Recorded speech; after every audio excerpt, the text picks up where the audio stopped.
Hi friends, നമസ്കാരം. സന്ദേശ് ചിങ്കൻ ലെസ്കോവിക്ക് ഇവർ കേരള ബ്ലാസ്റ്റേഴ്സിലേക്ക് വരുമോ? വാസ്തവമെന്ത്? ഒരു കാലത്ത് ബ്ലാസ്റ്റേഴ്സിൻ്റെ ഡിഫൻസ് പിഴവുകളില്ലാതെ കാത്തിരുന്ന ഈ താരങ്ങളുടെ കഴിവ് ആർക്കും സംശയമില്ലാത്ത കാര്യമാണ്.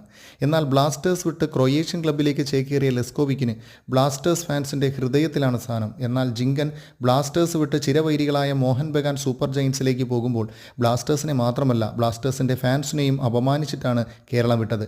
പിന്നീട് അദ്ദേഹത്തോടുള്ള അടങ്ങാനാവാത്ത അമർഷം ബ്ലാസ്റ്റേഴ്സ് ഫാൻസ് പലതവണ പ്രകടിപ്പിക്കുന്നത് നമ്മൾ കണ്ടതാണ്. എന്നാൽ നിലവിൽ സോഷ്യൽ മീഡിയയിൽ ബ്ലാസ്റ്റേഴ്സ് മാനേജ്മെൻറ്റ് ജിങ്കനുമായും ലെസ്കോയുമായും ചർച്ച നടത്തിയെന്ന് പറയുമ്പോൾ ഇത്തരത്തിലുള്ള വിവരങ്ങളൊന്നും തന്നെ വിശ്വസനീയമായ സ്രോതസ്സുകളിൽ നിന്ന് നമുക്ക് ലഭിച്ചിട്ടില്ല.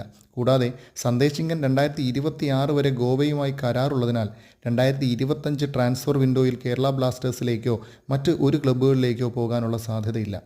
ലെസ്കോവിക്കാണെങ്കിൽ നിലവിൽ ക്രൊയേഷ്യൻ ക്ലബ്ബായ സ്ലേവിയൻ ബെലൂസ്പോയിലേക്ക് ചേക്കേറിയ സാഹചര്യത്തിൽ ലെസ്കോയും കേരള ബ്ലാസ്റ്റേഴ്സിൽ വരാനുള്ള സാധ്യതയില്ല. 2025 കേരള ബ്ലാസ്റ്റേഴ്സ് നല്ല കുറച്ച് സൈനിങ്ങൾ നടത്തുമെന്ന് അത് ഭാവിയെ ലക്ഷ്യമാക്കിയിട്ടുള്ളതാണെന്ന് മാർക്കസ് മെർക്കലാവോ ട്വീറ്റ് ചെയ്തിട്ടുണ്ട്. ഇതോടുകൂടി നിർത്തുന്നു. അടുത്ത വീഡിയോയുമായി എത്തുന്നവരെ നന്ദി.